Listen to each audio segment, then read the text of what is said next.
Alhamdulillah, wassalatu wassalamu ala rasulillah, amma ba'd. Teman-teman rahimani wa rahimakumullah,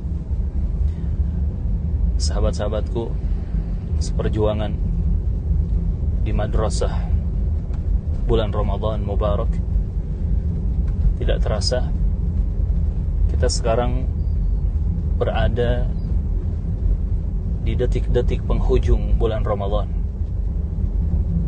Mungkin tersisa beberapa puluh jam lagi ke depan. Yang jadi pertanyaan, apa yang sudah kita perjuangkan selama bulan Ramadan ini? Apa yang sudah kita lakukan sepanjang bulan Ramadan ini? Teman-teman rahimani wa rahimakumullah, jika kita termasuk orang-orang yang berbuat kebaikan,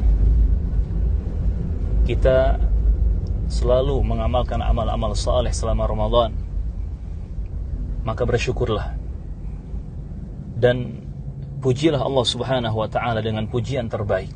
Alhamdulillah. Dan terus istiqamah, sempurnakan kebaikan-kebaikan dan amal-amal saleh tersebut.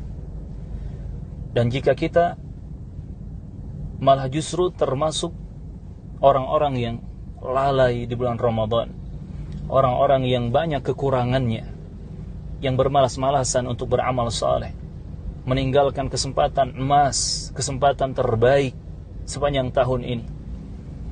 La haula wala quwata illa billah. Hendaknya kita segera bertaubat, beristighfar, mohon ampun kepada Allah Subhanahu wa ta'ala. Dan hendaknya kita mulai memperbaiki, mulai detik ini, walaupun tersisa beberapa puluh jam ke depan.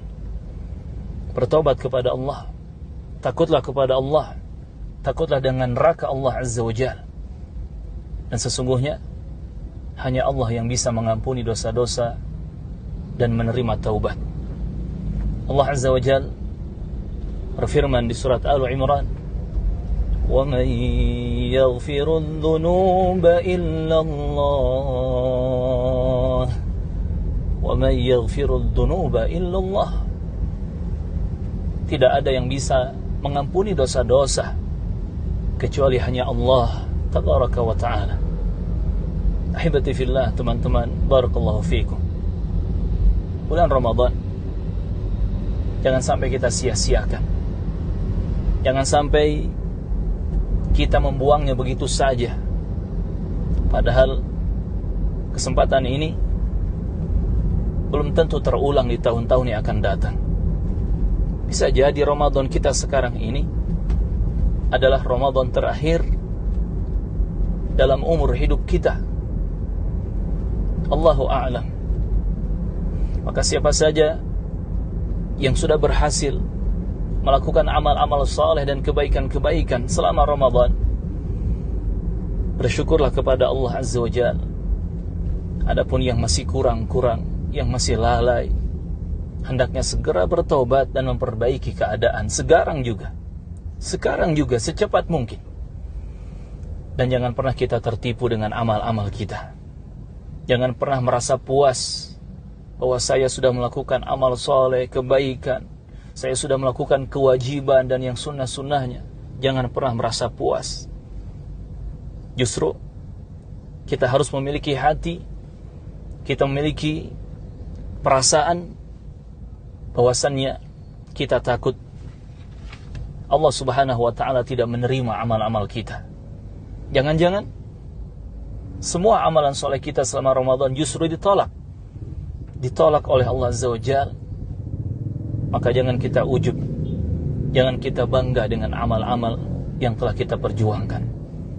Teruslah istiqamah, luruskan niat yang ikhlas karena Allah Azza wa Jalla, betul-betul mengharap maghfirah, ampunan, rahmat, kasih sayang dan berkah-berkah dari Allah Azza wa Jalla selama Ramadan ini.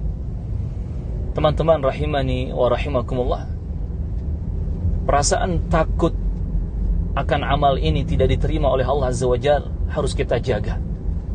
Karena Allah hanya menerima amalan dari hamba-hamba yang selalu takut kepadanya, yang selalu takwa kepadanya. Seperti di surat Al-Maidah Allah berfirman, إن إنما يتقبل الله إنما يتقبل الله من المتقين. Sesungguhnya Allah Azza wa Jalla hanya menerima amalan dari orang yang bertakwa saja. Dan bagi teman-teman yang masih lalai, yang terus lalai dan masih banyak kekurangan, jangan berputus asa dari rahmat Allah Azza wa Jalla.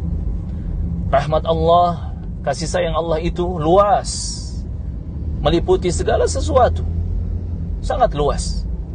Allah berfirman di surat Yusuf, وَلَا تَيْأَسُوا مِنْ رَوْحِ اللَّهِ وَلَا تَيْأَسُوا مِنْ رَوْحِ اللَّهِ إِنَّهُ لَا يَيْأَسُ مِنْ رَوْحِ اللَّهِ إِلَّا الْقَوْمُ الْكَافِرُونَ. Dan jangan kalian berputus asa dari rahmat Allah, karena sesungguhnya orang yang berputus asa dari rahmat Allah, mereka hanyalah orang-orang kafir. Maka yakin, rahmat Allah, ampunan Allah, keberkahan dari Allah Azza wa Jalla masih bisa kita kejar di penghujung Ramadan ini. Jangan sia-siakan Ramadan ini. Jangan sampai kita terkena doa jelek malaikat Jibril yang diaminkan oleh baginda mulia Rasulullah Muhammad sallallahu alaihi wasallam. Ketika Jibril berdoa, "Ya Allah, celakalah seseorang yang dia mendapati Ramadan tetapi dia keluar dari Ramadan tanpa mendapatkan ampunan dari Allah Azza wa Jalla." Kemudian Rasulullah mengaminkan doa itu. Maka teman-teman rahimakumullah, lihat akhir perjuangan kita di madrasah Ramadan pada tahun ini seperti apa. Innamal a'malu bil khawatim. Karena sesungguhnya amalan-amalan itu tergantung akhirnya. Tidak hanya awalnya, tidak hanya pertengahannya, tetapi juga sampai akhirnya, dan akhir menjadi penentu. Maka semoga kita bisa husnul khatimah keluar dari bulan Ramadan mubarak ini. Guru kami Syekh Saleh Al-Fauzan hafizallahu ta'ala menyebutkan ucapan para salaf rahimahumullah, di mana mereka mengatakan, walau anna Allah taqabbala minni mithla habbatin min khardal latamannaitul maut. Seandainya Allah subhanahu wa ta'ala menerima amal solehku, amal kebaikanku yang kecil seberat biji saja, maka pasti aku akan meminta kematian kepada Allah Azza wa Jalla. Bayangkan teman-teman rahimakumullah, saking takutnya mereka orang-orang soleh, saking takutnya mereka kepada Allah Azza wa Jalla, saking rindu dan cintanya mereka kepada Allah Azza wa Jalla, saking besarnya harapan mereka kepada Allah Azza wa Jalla. Andai mereka tahu ada amalan soleh mereka yang sangat kecil saja, hanya sebesar biji saja, tetapi itu pasti diterima oleh Allah Azza wa Jalla, mereka ingin meminta mati langsung kepada Allah agar mereka diwafatkan dengan husnul khatimah. Teman-teman rahimakumullah, maka lihat akhir Ramadan kita seperti apa. Jangan sia-siakan Ramadan kita. Semoga Allah membebaskan kita, menjauhkan kita dari siksa api neraka, dan mengumpulkan kita bersama Rasulullah dan para sahabatnya, dan juga orang-orang saleh di Jannah Firdaus. Allahumma amin. Taqabbalallahu minna wa minkum. Assalamualaikum warahmatullahi wabarakatuh.